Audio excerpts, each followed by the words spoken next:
Una sa lahat, Happy New Year sa inyo mga ka-mic drop, kapatid at kadabarkads natin sa buong mundo. Simulan na natin ang unang balitadyakan ngayong 2025. Kung bago ka pa lang sa ating channel, mag-subscribe na kayo at i-hit ang notification bell para lagi kang updated sa ating mga bagong content. Simulan na natin ang balitadyakan ngayon na.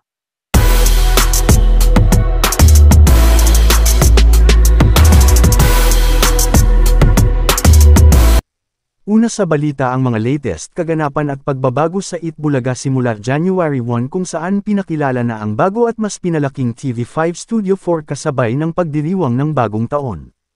Makikita dito ang mas pinagandang entrance at mas pinakalaking audience area na pwede nang mag-accommodate ng singdaming audience kagaya ng sa Broadway at APT Studios.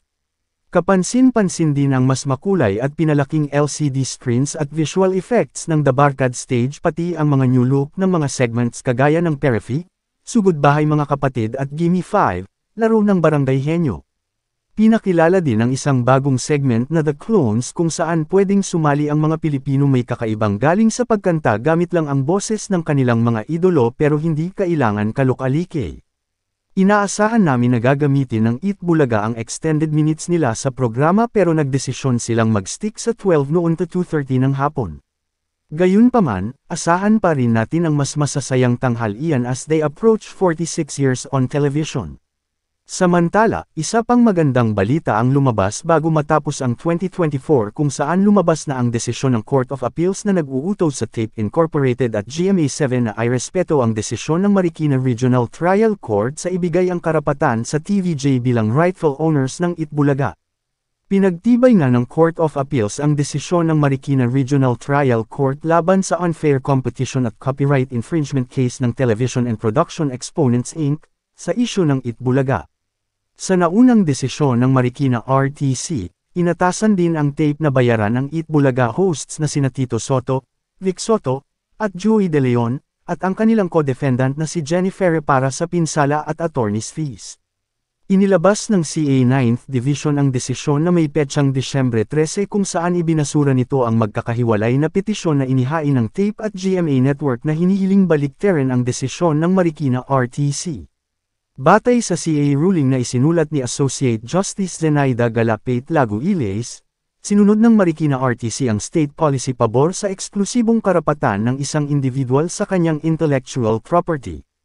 Indeed, the exclusive rights of scientists, inventors, as well as artists and gifted citizens like respondents Tito, Vic, Joey, and Jenny here over their intellectual property and creations, must be protected and secured, consistent with the aforequoted state policy, sabi ng CA. Kasunod ng balitang ito, pinag-utos na din ng Court of Appeals na isurrender ng tape ang lahat ng archives, jingles, segments at ano pa mang materials na may kinalaman sa Itbulaga. Inutos din sa IPO na burahin lahat ng registrations at pending applications ng halos host-led production firm na may kinalaman sa Itbulaga kabilang na dito ang lahat ng mga segments na kanilang pina-register.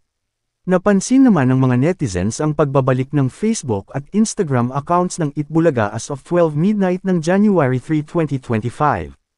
Ang naturang Facebook page ay may 20 million followers na habang ang OG Instagram account nito at may 2.5 million followers na. Kasalukuyang ginagamit ng Itbulaga ang social media accounts ng TVJ para mag-livestream ng daily episodes ng programa. Kung mangyayari, malaking boost ito sa concurrent online views ng EB dahil madidagdagan pa ang kanilang mga platforms. Congratulations mga dabarkads! Atin talaga ang Itbulaga. Lahat ng ating paghihintay ay talaga namang worth the wait. God is good all the time. Samantala, viral ang trailer ng pelikulang naglalahad ng talambuhay ng 80s sexy actress na si Pepsi Paloma na ipinost ni Direk Daryl Yap sa kanyang Facebook account kagabi, Miyerkules. Pinanood namin ang trailer kung saan galit na tinatanong ni Direk Gina Alahar na gumaganap na Charito Solis sa pelikula, ang young star na si Red Bustamante na siyang gaganap bilang si Pepsi Paloma. Base sa video, nabanggit ang pangalan ni Bossing Vic Soto sa teaser ng pelikula na dinawit umano sa umano'y pananimantala sa aktres. Isang malakas na, oo, Ang sagot ng karakter ni Red bilang Pepsi noong tinanong siya kung si Vic Soto ba ang may gawa nun sa kanya. Hindi totoo yan. Malaking iskandalo ito noong kasikatan ni Pepsi Paloma kaya't nagsampa siya ng kasong rape laban kay Vic Soto at sa iba pa nitong kasama noong ika-17 ng Agosto taong 1982. Edad 42 pa lamang ang aktor TV host habang ang namayapang aktres ay edad 16 nang maganap ang umano'y panggagahasa.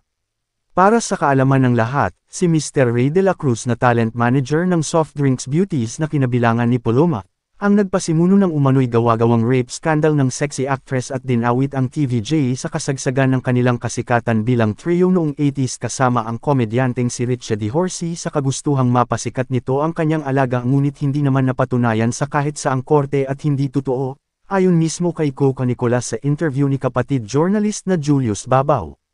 Matagal nang sinabi ni dating Senate President Tito Soto na isa itong fake news at hindi na dapat pang ungkatin pa. Kinasuhan din niya ng libel ang isang pahayagang nag-publish umano ng isang malisyosong article laban sa kanyang kapatid na si Vic Soto at kaibigang si Joey De Leon na idinawit ng pahayagan sa sinapit umano ng late actress. Si Paloma, na tubong Olongapo, ay nagkaroon noon ng matinding depression, kawalan ng proyekto, kasama na din ang hidwaan nila ng kanyang ina. Ito ang nagbulid sa kanya upang tapusin ang kanyang buhay noong May 31, 1985. Kamakailan lang ay isa-isa ng pinakilala ang cast na bubuo sa mapangahas na pelikulang ito. Isa pang malaking tanong kung ang pelikulang ito na gagawin ng Direk Yap ay makakalusot sa MTRCB lalo na't ang namumuno dito ay anak ni Tito Senador na si Lala Soto. Ang masasabi ko lang ay ito ay maaring politically motivated dahil lagi na lang lumilitaw ang ganitong isyu kay Pepsi sa tuwing tumatakbo si Tito Soto sa eleksyon. Ayon din kay Models of Manila, maaaring ang nasa likod ng propaganda movie na ito ay mga tao o grupong may galit kay Tito Sen dahil sa pagkakapasa ng isang batas na naglalayong maprotektahan ang ating mga isla sa West Philippine Sea. Malamang may idea na kayo kung ano at sino-sino ang mga tinutukoy ko. Kung totoo nga ang aking kutob, siguradong ang maapektuhan dito ay ang boto ng mga Senator Rebels na nasa side na grupo na yun na galit kay Tito Sen kung hindi sila sisigot sa issue. Well, abangan natin ang susunod na kabanata, basta ako hindi ko susuportahan ang mapanirang pelikulang ito at naway hindi lumusot sa MTRCB dahil para sa akin, isa itong malinaw na demolition job laban sa mga Soto at De Leon at hindi ito magtatagumpay. Humanda ka sa anumang ikakaso sa iyo direct. Galawang desperado yan. Mic drop. At yan ang kabuuan ng Balitadyakan sa oras na ito. Kung nagustuhan nyo ang ating video for today, mag-like, comment at mag-share. Maraming salamat. Until the next video.